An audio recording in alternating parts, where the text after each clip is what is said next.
जय श्री राम, जय बागेश्वर धाम। नमस्कार दोस्तों, एक बार फिर से आप सभी का स्वागत है। दोस्तों, आज की ये वीडियो उन लोगों के लिए बनाई गई है जो कि हमेशा कमेंट करके बोलते हैं कि उनके जीवन की समस्याएं खत्म ही नहीं हो रही हैं। चाहे वह समस्या किसी भी प्रकार की हो, किसी भी प्रकार का पितृ दोष हो, गृह संबंधी, पारिवारिक समस्या या नौकरी संबंधी, किसी भी प्रकार की समस्या से वे लोग घिरे ही रहते हैं। आप सभी ने नमक के बहुत से उपाय सुने होंगे, लेकिन आज जो प्रयोग हम आपको बताएंगे वह बहुत ही ज्यादा खास और असरदार है, जो कि अपना असर तुरंत ही दिखाता है और आपको आर्थिक और सामाजिक लाभ मिलने लगता है। तो आप इस वीडियो को पूरा देखकर सही प्रकार से समझ लीजिए, क्योंकि इस उपाय की एक ही प्रक्रिया है कि इसको आपको नियम पूर्वक करना होगा। तो आप इसे बहुत ही ध्यान से समझिएगा, जिससे कि आप इसे स्टेप बाय स्टेप कर सकें। क्योंकि दोस्तों, हमारे बीच में बहुत से ऐसे लोग हैं जो कि बहुत मेहनत करते हैं और हमेशा ही परेशानियों से घिरे रहते हैं। बहुत मेहनत करने के पश्चात भी सफलता उनके हाथ ही नहीं लगती और वे हमेशा कर्ज में डूबे ही रहते हैं। परेशानियां उनका पीछा ही नहीं छोड़ती। यह नमक का प्रयोग उन्हीं लोगों के लिए है जो कि कोई आसान सा उपाय ढूंढ रहे हैं, जो बहुत ज्यादा नियमों का पालन नहीं कर सकते हैं। तो ऐसे लोगों को बस एक बार नमक का उपाय जरूर करना चाहिए। और नमक का ये उपाय बहुत ही जल्दी, तुरंत के तुरंत, चुटकियों में अपना प्रभाव दिखाता है। तो बहुत ही ध्यान से सुनिएगा। और यदि आपकी समस्या का निदान नहीं होता, आपकी समस्या ज्यों की त्यों बनी रहती है, तो दोस्तों आप मुझे कमेंट करके जरूर बताइए, क्योंकि हमारे चैनल का सिर्फ एक ही मकसद है कि जन साधारण की सहायता हो और हर किसी का जीवन सफल बन जाए, सनातन धर्म आगे बढ़ता जाए। देखिए दोस्तों, नमक का प्रयोग बहुत सी चीजों में किया जाता है। आपने भी सुना होगा कि नमक का प्रयोग ज्योतिष शास्त्र, वास्तु शास्त्र और समुद्र शास्त्र में अनेकों प्रकार से किया जाता है। नमक का प्रयोग करके बहुत से लोगों ने चमत्कारिक लाभ प्राप्त किए हैं, लेकिन आज के आधुनिक युग में बहुत से लोग इन उपायों से अनजान हैं। लेकिन आज का प्रयोग यदि आप करते हैं तो आप अपने जीवन से नकारात्मक ऊर्जा को हमेशा हमेशा के लिए खत्म कर सकते हैं। तो दोस्तों ध्यान से सुनिएगा कि आपको ये प्रयोग करना कैसे है। आप अपने दोनों हाथों की हथेलियों में नमक ले लें। ये आपको लेना किस प्रकार से है, आप अपने दोनों हाथों की हथेलियों के बीच में नमक को ले लें और ये प्रयोग आपको सोमवार या फिर शुक्रवार के दिन से ही प्रारंभ करना है। दोस्तों, इस बात का तो आपको विशेष ध्यान रखना है, या तो इस उपाय को आप सोमवार से शुरू कीजिए या फिर शुक्रवार से शुरू कीजिए। इन दोनों दिनों में से किसी भी दिन आप इस उपाय को प्रारंभ कर सकते हैं।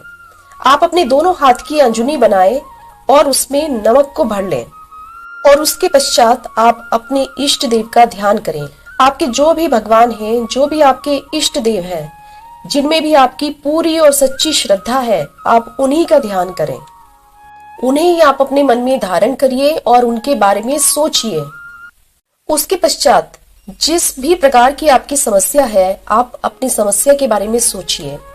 यदि आप नौकरी के बारे में परेशान हैं, बार बार प्रयास करने के बाद भी आपको नौकरी नहीं मिलती है, तो आप नौकरी के बारे में सोचिए। और यदि आपकी समस्या पारिवारिक है, संतान संबंधी है, आर्थिक समस्या है, किसी भी प्रकार की आपकी समस्या है, तो आप उसी प्रकार की अपनी उसी समस्या के बारे में सोचिए। और यदि आप लंबे समय से किसी बीमारी से जूझ रहे हैं, तो आप उसके बारे में भी सोच सकते हैं। फिर आपके जो भी परेशानी है, जिससे भी आप परेशान हो रहे हैं, उसको मन ही मन में सोचते हुए ऐसे सोचना है कि वह आपकी सारी समस्या उस नमक में जा रही है, यानी कि आपकी समस्या उस नमक में धारण हो जाए। एक और बात का यहाँ पर ध्यान दें कि जब आप अपनी उस समस्या के बारे में सोच रहे हैं, उस समय आप अपने इष्ट देव को भी याद करते रहें और उस नमक की तरफ देखते रहें। जैसे यदि आप शिव जी को मानते हैं तो आप शिव जी को अपने मन में धारण कर लें। यदि आप हनुमान जी को मानते हैं तो हनुमान जी की छवि को अपने मन में धारण कर लें।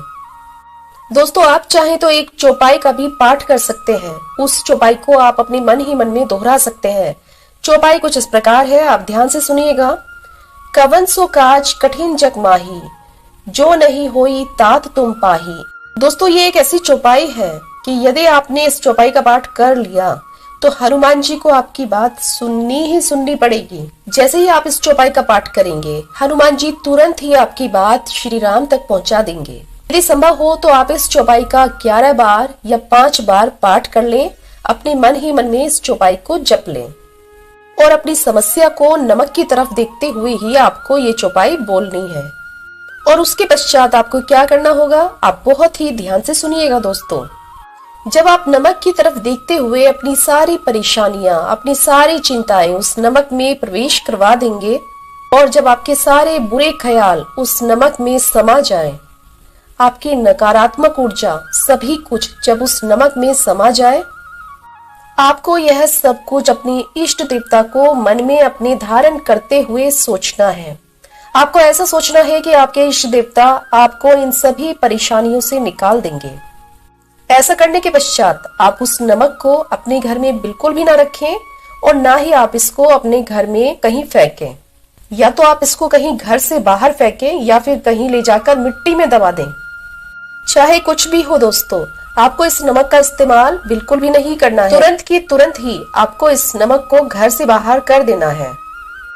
ऐसा करने के साथ ही आपको तुरंत ही आभास होने लगेगा कि आपकी जो परेशानियां थी वो कम होने लगी हैं और आप धीरे धीरे महसूस करेंगे कि आप जैसे जैसे ये उपाय करते जा रहे हैं, आप अपनी समस्याओं से मुक्त होते जा रहे हैं। अब आप इस बात का ध्यान रखें कि जिस दिन भी आपने यह उपाय किया है, चाहे आपने सोमवार में किया है या फिर शुक्रवार में किया है, यानी कि कुल आपको 3 दिनों तक इस उपाय को करना है। यानी कि आपको लगातार 3 दिनों तक इस उपाय को करना है। आपको इसी प्रकार से अपनी हथेलियों में नमक भर लेना है और आप महसूस करेंगे कि जैसे जैसे आप उपाय करते जा रहे हैं, आपकी समस्याएं समाप्त होती जा रही है। बस आप इस बात का ध्यान रखें कि आपको लगातार यह प्रयोग 3 दिन तक करना है। यदि आपने सोमवार में इस प्रयोग को आरंभ किया है तो आपको सोमवार, मंगलवार और बुधवार करना है। और या फिर यदि आप शुक्रवार से इस उपाय को आरंभ करते हैं तो आपको शुक्रवार, शनिवार और रविवार 3 दिन इस उपाय को कर लेना है। अब दूसरा उपाय, जिन भी लोगों को पितृदोष की समस्या, यदि वो कुछ भी काम करने जाते हैं तो हर काम में पितृदोष अड़चन अड़ा देता है। कुछ भी कर लें लेकिन उन्हें सफलता प्राप्त नहीं होती है। ऐसे लोगों को क्या करना है, बहुत ही ध्यान से सुनिएगा। शनिवार के दिन 8 कील आपको ले लेनी है और साथ ही आपको लेना है एक कागज में नमक। नमक आपको इतना लेना है कि जो आपने वो 8 कीले ली हैं, वो 8 की 8 कीले नमक में छुप जाएं। आपको क्या करना है कि आप पहले कागज पर 8 कीले रखें, उसके बाद उस पर नमक रखें, फिर उसकी एक पुड़िया बना लें, फिर उसको आप पीपल के वृक्ष के नीचे जाकर दबा दें, क्योंकि पीपल के वृक्ष में भगवान विष्णु का वास होता है। और वहां पर जाकर यदि आप यह उपाय करेंगे तो आपके जो कष्ट हैं वह तुरंत के तुरंत ही समाप्त हो जाएंगे। अब मैं आपको तीसरा और बहुत ही सटीक उपाय बता दूं दोस्तों। यदि आपके घर में कोई वास्तु दोष है, जैसे कि आपने देखा होगा कई बार लोग बना बनाया घर खरीद लेते हैं, इसलिए वे घर को अपने अनुसार नहीं बनवा पाते हैं और ऐसे में वे अपने घर को तोड़ भी नहीं सकते, कुछ रिनोवेशन भी नहीं करा सकते। तो उन लोगों को क्या करना होगा, बहुत ही ध्यान से सुनिएगा। घर में वास्तु के कारण जहां पर भी कलेश होता है, आपसी अनबन बनी रहती है, घर में आपस में भेदभाव बने रहते हैं, ऐसे में जहां पर वास्तु की समस्या है, चाहे वह रसोई घर हो या फिर बाथरूम हो, जहां पर भी आपको लगता है कि यहाँ पर वास्तु की समस्या है, वहां पर आपको एक नमक की पोटली बनाकर रख देनी है। जी हाँ दोस्तों, आपने बिल्कुल सही सुना। जहां पर भी आपको ऐसा लगता है कि ये जगह वास्तु के अनुसार सही नहीं है, वहां पर आप नमक की एक पोटली बनाकर रख दें और फिर उसके बाद आप उसको 7-7 दिन के बाद बदलते रहें। यानी कि यदि आप एक बार पोटली रख रहे हैं, फिर उसको आप 7 दिन के बाद चेंज कर दें। ऐसा आपको 21 बार करना है।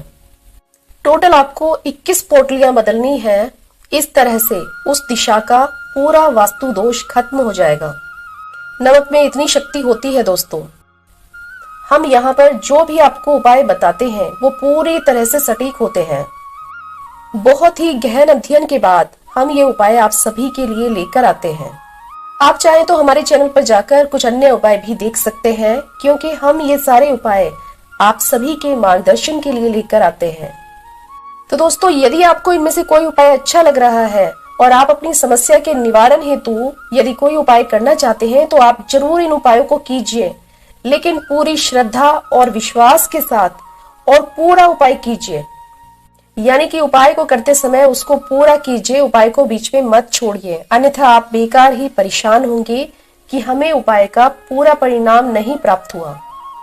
और दोस्तों, यदि आप पूरी श्रद्धा, विश्वास और नियम के साथ किसी उपाय को करते हैं तो उसका जो है ना 100% रिजल्ट आपको मिलेगा। लेकिन सभी उपायों का सिर्फ एक ही नियम है कि उन सभी को पूरा नियम के अनुसार किया जाए। दोस्तों, यदि आपको कोई उपाय समझ में नहीं आया तो आप वीडियो को दोबारा से देख सकते हैं या मुझे कमेंट करके भी पूछ सकते हैं। इस वीडियो को जन साधारण तक पहुंचाना आप सभी की जिम्मेदारी है, ताकि हम सनातन धर्म को और भी आगे बढ़ा सकें और जो हमारे ये प्राचीन उपाय इस आधुनिक युग में कहीं छुप गए हैं उनका सही प्रकार से प्रसार प्रचार किया जा सके। तो दोस्तों, यदि आपको ये वीडियो अच्छी लगी है तो वीडियो को एक लाइक कीजिए, और यदि आप चैनल पर नए हैं तो चैनल को सब्सक्राइब करना ना भूलें, और साथ ही साथ बेल आइकन को भी दबा लें, जिससे होगा ये कि हम जब भी कोई नई वीडियो अपलोड करेंगे उसकी नोटिफिकेशन सबसे पहले आप तक पहुंचे। मिलते हैं अन्य कुछ इसी प्रकार की जानकारी के साथ। जय श्री राम, जय बागेश्वर धाम।